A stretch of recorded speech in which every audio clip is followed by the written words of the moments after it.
Value zone hyper mart Nandamuri Balakrishna గారిచే November 28న నాచారంలో గొప్ప ప్రారంభం. అంటే ఇప్పుడు మీ కాంబినేషన్స్ అన్ని డూమ్ డామ్ గానే ఉంటాయి కాబట్టి ఎక్కువ కొట్టుకునే సీన్లు, కొట్టించుకునే సీన్లు, మీరు కొట్టే సీన్లు ఉంటాయి కాబట్టి ఇలాంటి సీన్లు ఉన్నప్పుడు మంచి మంచి మెమరబుల్ మూమెంట్స్ భలే ఉంటాయి హీరోస్ తో. నేను ఒక్కొక్క హీరో చెప్తాను, ఆ ఫైట్ సీక్వెన్స్ కావచ్చు, ఆ సినిమాకి సంబంధించిన దాంట్లో అసలు ఫన్నీగా ఇప్పుడన్నా ఎదురు పండగా నవ్వుకునే ఒక సీన్ అంటే అలా గుర్తొచ్చేస్తుంది. ఫస్ట్ మహేష్ బాబు గారు అంటే ఏమని చెప్తారు? మహేష్ బాబుతో నేను ఎక్కువ సినిమాలు చేయలేదు, ఒక్కడు చేశాను. తర్వాత ఈ మధ్య రీసెంట్ గా మహర్షి చేశాను. ఓకే, మహర్షిలో మంచి మంచి క్యారెక్టర్ చేశాను, మంచి డైలాగు. తనతో ఒక్కడంటే నేను బిగినింగ్ 2001లో అప్పుడు నువ్వు నేను ఒక్కడు దిల్ కంటే ముందు చేసిన సినిమా అది. ఓకే, అప్పుడు అంత మనకి ఇంటరాక్షన్ లేదు. మహేష్ బాబు గారు కూడా చాలా సిగ్గుపడతా ఉండేవాళ్ళు అప్పుడు. ఓకే. సో మహర్షిలో మంచి డైలాగ్స్ తనతో ఉన్నాయి. ఒక విలేజర్ క్యారెక్టర్ చేశాను నేను. ఆయన అసలు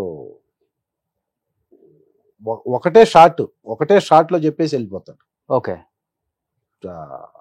మంచి ఆర్టిస్ట్ అని నేను చెప్పేది ఏముందిలే కానీ మంచి కాంబినేషను, బాగా రెస్పెక్ట్ చేస్తాడు. చాలా జోక్స్, అంటే నేను ఎంత సీరియస్గా ఉన్నా కూడా జోక్ చేసేస్తాడు ఫస్ట్ నా మీద.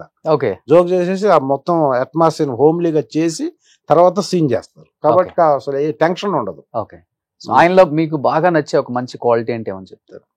సిన్సియారిటీ వచ్చేస్తాడు, షార్ట్ చేసాడంటే వెళ్ళిపోతాడు. సో సెట్ లో పెద్ద చిన్న ఆర్టిస్టులు ఏముండదు, అందరితో ఒకేలా ఉంటాడు. అంటే ఎవరితో ఇదెవరు ఒక మహేష్ బాబు కదా, అందరికీ ఇప్పుడు వాళ్ళు ఇన్ని సంవత్సరాల నుంచి స్టార్ రేంజ్ లో ఉన్న ప్రతి హీరోకి కామన్ క్వాలిటీ. ఎవరిని తీసుకున్నా కూడా అంత హార్డ్ వర్క్ ఉంటుంది, డెడికేషన్, సిన్సియారిటీ, అందరితో కలిసిపోయే నేచర్ ఉన్నప్పుడే ఆ సీన్లు అంత బాగా వస్తాయి, అంత పెద్ద హిట్ అవుతాయి సినిమాలు. ప్రభాస్ గారు అంటే ఏమని చెప్తారు? ప్రభాస్ చాలా సినిమాలు చేశారు. ప్రభాస్ తో నేను మిర్చి చేసే చాలా గ్రేట్ ఎక్స్పీరియన్స్. మిర్చిలో నాకు ఒక మెమరబుల్ ఎక్స్పీరియన్స్ ఏంటంటే, ఒక సీన్ లో ప్రభాస్ గురించి ఒక ఆర్టిస్టు చెప్తాడు, వచ్చాడు 6 అడుగుల హీరో ఇక మమ్మల్ని అంతా కాపాడుతాడని ఒక పెద్ద ఎమోషనల్ డైలాగ్ చెప్తాడు. అవును. ఆ డైలాగ్ కి ఆ చెప్పిన ఆర్టిస్టు 6'5" ఉంటాడు హైట్, తమిళ్లో. ఆయన పక్కన నేను ఇక్కడికి వచ్చాను ఆయనకి. ఓకే, హెవీ ఎమోషన్ డైలాగ్, చాలా ఎమోషన్. వచ్చాడు ఎవడొస్తాడు అనుకుంటే 6 అడుగుల మా వారసుడు వచ్చాడు, ఇక్కడి నుంచి మమ్మల్ని ఎవడేం, హెవీ డైలాగ్ చెప్తాడు తను. నేను పక్కన ఉన్నా, హెవీగా ఏం చేసినా ఆనట్లేదు, ఎందుకంటే తను చాలా హైట్. ఏం చేయాలని చెప్పేసి ఆ డైలాగ్ అన్నప్పుడు నేను లాస్ట్ లో ఎండ్ ఫినిషింగ్ వచ్చినాక అన్నాను, ఇట్లా అన్నాను. అది మానిటర్ టేక్ ఓకే అయిన తర్వాత ప్రభాస్ గారు కూర్చొని మానిటర్ చూస్తూ అందరూ మెయిన్ అసలు డైలాగ్ ఎలా వచ్చింది, ఎలా చెప్పాడని కాన్సన్ట్రేషన్, ఈవెన్ డైరెక్టర్తో సహా. ప్రభాస్ గారు చూశాడు నన్ను, చూసి నేను అక్కడ వీళ్ళంతా మానిటర్ చూస్తున్నాను, టేక్ ఎక్కడైతే జరిగింది అక్కడే ఉన్నాను నేను. ఇక్కడి నుంచి పెద్దగా దిల్ సూపర్ అని ఇక్కడి నుంచి చెయ్యాలంటే నేను పరిగెత్తుకుంటా వచ్చి చెయ్యాల కొట్టాను. ఓకే. సో ఆ రేంజ్ లో ఉన్న హీరో ఒక చిన్న బిట్టికి చూసి అంత యాంగ్జైటీగా అంత ఆనందంగా ఏ హీరో చెప్పరు జనరల్ గా. ఇప్పుడు ఇంటర్నేషనల్ స్టార్ అయిపోయారు కదా, ఎలా ఉంది అప్పటికి ప్రభాస్ గారు అంటే సేమ్ అలానే ఉన్నారు? ఇప్పుడు కలిసి అంతే, ఏం చేయండి, నేను కొంచెం తగ్గున్నారు. నేను అంత రేంజ్ ఏంటి అని చెప్తాడు ఆయన. అంత మంచి వ్యక్తి, గ్రౌండ్ టు ఎర్త్. ఓకే, చాలా గోల్డెన్ బిహేవియర్. ఎన్టీఆర్ గారితో నేను బృందావనం చేశాను, రభసా చేశాను. బృందావనంలో తనకి నాకే ఫైట్ ఉంటుంది. ఆ ఊరోడీడు అని ఒక అమ్మాయిని తీసుకెళ్ళిపోతే ప్రకాష్ రాజ్ ఇంట్లో మంచి ఇది ఉంటుంది. అస్సలు ఈ జూనియర్ ఎన్టీఆర్ గురించి చెప్పాలంటే రభసలో ఫైట్ ఉంటుంది, నాకు అతనికి ఫైట్ ఉండదు, నాకు హీరో గారికి ఫైట్ ఉంటుంది రభసలో. దీంట్లో డైలాగ్ తర్వాత వచ్చి నన్ను కొడితే మొత్తం ఇదైపోయి కింద పడతాను. 2 కాంబినేషన్ ఆయనకి. ఫైట్ కానీ, ఇది అందరూ చెప్పింది, ఫైట్ కానీ, డ్యాన్స్ కానీ, డైలాగ్ కానీ, నో వన్ మోర్. కెమెరా దగ్గరకు వస్తున్నప్పుడు కెమెరా అవుట్ ఫోకస్ కూడా డైలాగ్ చెప్తూ అవుట్ ఫోకస్ అయింది, 1 more అని కూడా చెప్పగలిగినంత నాలెడ్జ్ ఉన్న హీరో.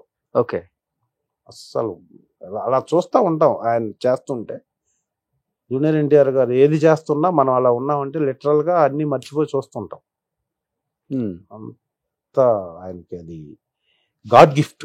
జోయల్ గా ఉంటారా సెట్లు అందరితో? జోయల్ అంటే కొంచెం రిజర్వ్డ్గా ఉంటాడు. తన పని వచ్చిందంటే మాత్రం ఫట్ ఫట్ ఫట్లాడిస్తారు. అసలు ఎక్కడ ఇంత ఎనర్జీ, ఎక్కడ ఏది ప్రిపరేషన్ ఉండదు. మళ్ళీ నాకు తెలిసినంత వరకు ఓకే. డాన్స్ అయినా, ఫైట్ అయినా, డైలాగ్ అయినా on the spot. The one and only yes, NTR. అసలు అది గాడ్ గిఫ్ట్ అంతే. సూపర్. అల్లు అర్జున్ గారు, అల్లు అర్జున్ గారు ఇప్పుడు పుష్ప 2 జరుగుతుంది. ఎలా ఉండబోతుంది? అందరూ భారీ ఎక్స్పెక్టేషన్స్ పెట్టుకున్నారు, పుష్ప 1 కన్నా మించి ఉంటుంది అని. ఎస్, అదే మించుంది. ఇంక మించి అంటే ఏంటో అర్థం కావట్లేదు మాకు. లేదు, ఉంటది. నేషనల్ భారతదేశానికి టచ్ అవుద్ది సినిమా. ఏమీ చెప్పకూడదు, ఏమీ తెలియదు కూడా, తెలిసినా కూడా ఏం చెప్పకూడదు కాబట్టి. ఎందుకంటే జస్ట్ ఒక 10 days 15 days ఉంది అంతే రిలీజ్ కి. సో మంచి క్యారెక్టర్ చేశారా? నేనా? ఓకే. రావు రమేష్ గారి పక్కన ఉంటది ఒక ముస్లిం గెటప్ లో క్యారెక్టర్. థర్డ్ పార్ట్ కూడా ఉంది, థర్డ్ పార్ట్ కి వెళ్తుంది కాబట్టి కదా. పుష్ప 3 కూడా ఉందా? ఉందా అని అంటున్నారు. కంక్లూడ్ చేయట్లేదు, అందుకే గడ్డం తీయట్లేదు ఆయన. అది ఎప్పుడు చేస్తారో తెలియదు కానీ ఇప్పుడు ఉన్న టాక్ అది. సో డెఫినెట్ గా సినిమా తెలుగు ఇండస్ట్రీ క్రేజ్ ని ఇంకొక లెవెల్ కి, ఇంకొక స్టెప్ తీసుకెళ్లే సినిమా అవ్వాలని కోరుకుంటున్నాం అందరం, మీరైనా నేనైనా. సో బన్నీని ఆ గెటప్ లో చూసినప్పుడు ఏమనిపించింది? పుష్ప 1 చూసినప్పుడు ఆబ్వియస్లీ ఓకే, అది బన్నీ తప్పితే వేరే వాళ్ళని ఊహించుకోలేము ఆ క్యారెక్టర్ కి. బన్నీకే యాప్ట్ అయిపోయింది పుష్పరాజ్ రోల్. పుష్ప 2లో మీరు సెట్ లో చూసారు కాబట్టి, సో పుష్ప 1 యాక్టింగ్ వేరే లెవెల్, పుష్ప 2 యాక్టింగ్ అంటే సీన్స్ కావచ్చు, అసలు మైన్యూట్ థింగ్స్ కూడా, మైన్యూట్ గా చిన్న చిన్న వీటిని కూడా చాలా పట్టుకొని చాలా డైలాగ్ చెప్పే దాంట్లో అంత కేరింగ్ నేను ఏ సినిమాకి చూడలా. నేను చేసే సినిమాల్లో చాలా కేరింగ్ గా చేస్తున్నారు సినిమాని. ఓకే. మైన్యూట్ థింగ్స్ ను కూడా ఎలివేట్ చేయడం కోసం పడే తపన చిన్న అవసరం లేదు అనిపిస్తుంది మనకి, కానీ ఆ కెమెరాలో దాన్ని పట్టుకొని దానికోసం గంటలు ఆ చిన్న ఏదో రావాలనే దానికోసం పడుతున్న తపన చూస్తే డెఫినెట్గా ఈ సినిమా ఒక రేంజ్ అసలు ఈ సినిమా ఉండాలి దేశంలో అన్న ఫీలింగ్ వస్తుంది మాకు. అంతే, అంత కష్టం చూస్తున్నాం మేము సెట్ లో. సో అన్ని సినిమాల రికార్డులని తిప్పి కొట్టి తెలుగు ఇండస్ట్రీని ఇంకొక స్టెప్ పైన తీసుకెళ్లి కూర్చోబెడితే మన హీరోలందరికీ, మన ఇండస్ట్రీ క్రెడిబిలిటీ అది అలా రావాలి. అలా వచ్చేదానికి అవకాశం ఉన్నంత కష్టం పడుతున్నారు అందరూ. రావాలనే కోరుకుంటున్నాం. ఎందుకంటే అల్లు అర్జున్ గారి డెడికేషన్ అందరికి తెలిసిన విషయమే కాబట్టి ఆయన ఎంత కష్టపడతారో చెప్పాల్సిన అవసరం లేదు. సో పుష్ప 2 గురించి అందరూ అలానే వెయిట్ చేస్తున్నారు. మన తెలుగు వాళ్ళే కాదు, మొత్తం దేశం అంతా, దేశం కూడా కాదు, ప్రపంచం మొత్తం. సూపర్. బట్ రామ్ చరణ్ గారితో అంటే ఏమని చెప్తారు? రామ్ చరణ్ గారితో నేను ఎవడు అనే ఒక సినిమా చేశాను. రెండో సినిమా ఇప్పుడు రాబోయే సినిమా చేస్తే చెయ్యాలి. ఆయన కూడా టూ డెడికేటెడ్ పర్సన్, తక్కువ మాట్లాడతాడు, ఎవరితో ఎంతవరకు మాట్లాడాలి అంతవరకే మాట్లాడతాడు, రెస్పెక్ట్ గా ఉంటాడు, చాలా రెస్పెక్ట్ గా ఉంటాడు. ఆయన చూసి ఎవరైనా లేస్తే ఒప్పుకోడు. చాలా అంటే మనకి ఉన్న ఇప్పుడు పవన్ కళ్యాణ్ గారి లాగా ఎదుట ఉన్న వ్యక్తి కూడా నాలాంటి మనిషే కదా అన్న ఫీలింగ్ ఎప్పుడు ఉంటది పవన్ కళ్యాణ్ గారికి ఎక్కువ ఉంటుంది. అంటే మన మీద చెయ్యాలి లేకపోతే కాలు వేయాలి, ఫైట్లో ఎంత కాలుతో కొట్టాలి అంటే దానికి ముందు ఒక 3-4 సార్లు అన్నా సారీ నువ్వు చేయగల, నేను ఇలా చేస్తాను, నువ్వు అలా పడతావు, చేయగలవా, చాలా అంటే ఎదుటి మనిషి చేసే దాని వల్ల వచ్చే డిఫెక్ట్లు కూడా ముందే ఎక్స్పెక్ట్ చేసి నువ్వు ఇలా పడితే ఎలా ఉంటుంది, నువ్వు చేయగలవు కదా, లేకపోతే చెప్పేసేయండి ఫైట్ మాస్టర్కి నేను ఇలా ఈ కాల్ టచ్ అవుద్ది, సారీ ఏమనుకోవద్దు అని చెయ్యక ముందు 1-2 సార్లు, చేసిన తర్వాత 1-2 సార్లు చెప్తాడు. గ్రేట్ కదా.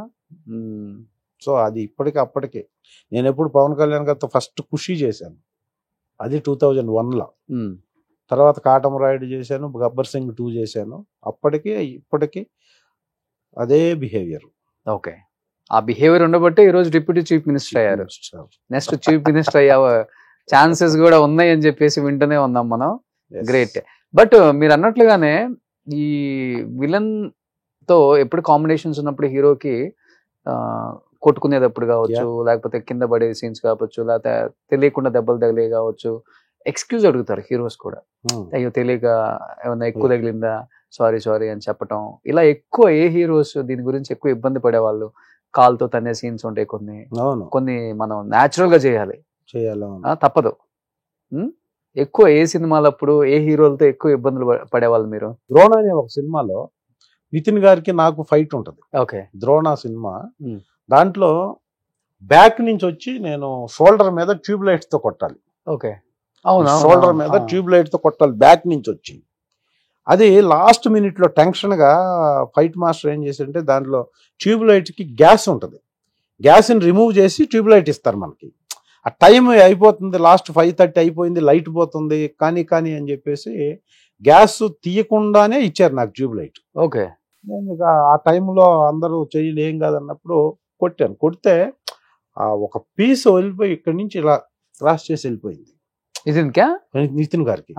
లోపలికి ఇలా వెళ్ళిపోతే ఫ్యాక్షన్ ఆఫ్ సెకండ్స్ ఇట్లా వంగితే అలా బ్లడ్ గారిపోయింది, మొత్తం కోసేసింది. ఇక్కడ కట్ చేస్తే అసలు నాకు చేతిలో ఇంజూరీస్ అయింది, కొంచెం అటు ఇటు ముక్కలు.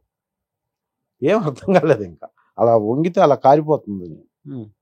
ఇమీడియట్ గా హాస్పిటల్కి షిఫ్ట్ చేశారు. హాస్పిటల్ అది ఎంతవరకు తెగిందని చెప్పి.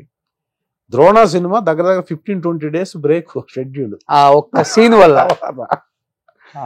అపోలో హాస్పిటల్కి నితిన్ గారికి షూటింగ్ లో యాక్సిడెంట్, అపోలో హాస్పిటల్కి తరలింపని మేము రామోజీ ఫిల్మ్ సిటీ గేట్ బయటికి రాకముందే స్కోలింగ్.